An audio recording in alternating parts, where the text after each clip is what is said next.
தண்ணி ஏதாவது மாற்றி குடிச்சிட்டேனான்னு தெரியல, நல்லா த்ரோட் இன்ஃபெக்ட் ஆகிடுச்சு.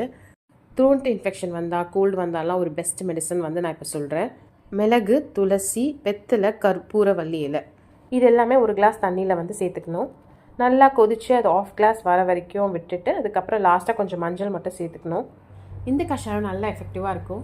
அப்புறம் மிளகாத்தூள் காலியாகிடுச்சுன்றதுனால கடையில் வந்து மிளகா தனியாலாம் வாங்கியிருந்தோம். வெளியெல்லாம் ரேட் வந்து கம்பேர் பண்ணி பார்க்கும்போது நம்ம வீட்டு பக்கத்தில் இருக்க கடையிலேயே வந்து எப்போவுமே கம்மியாக இருக்கும். அதனால நாங்கள் அவங்கக்கிட்ட தான் வாங்குவோம்.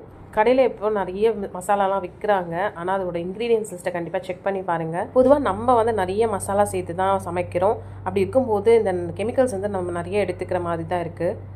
எங்கெல்லாம் இந்த மாதிரி கெமிக்கல்ஸை நம்ம அவாய்ட் பண்ண முடியுமோ அங்கே அவாய்ட் பண்ணிக்கலாம். அது நம்ம குழந்தைங்களுக்கும் நல்லது, நமக்கும் நல்லது. ரொம்ப நாளாக அம்மா மணி பிளான்ட் எடுத்துகிட்டு வர சொல்லியிருந்தேன். எனக்கு தான் எடுத்துகிட்டு வந்து கொடுத்தாங்க. 2 ஹேங்கிங் பாட்டு வாங்கியிருந்தேன், அதில் தான் வைக்கணும். அது அடுத்த வீடியோஸ்லலாம் நான் அதை வந்து காமிக்கிறேன்.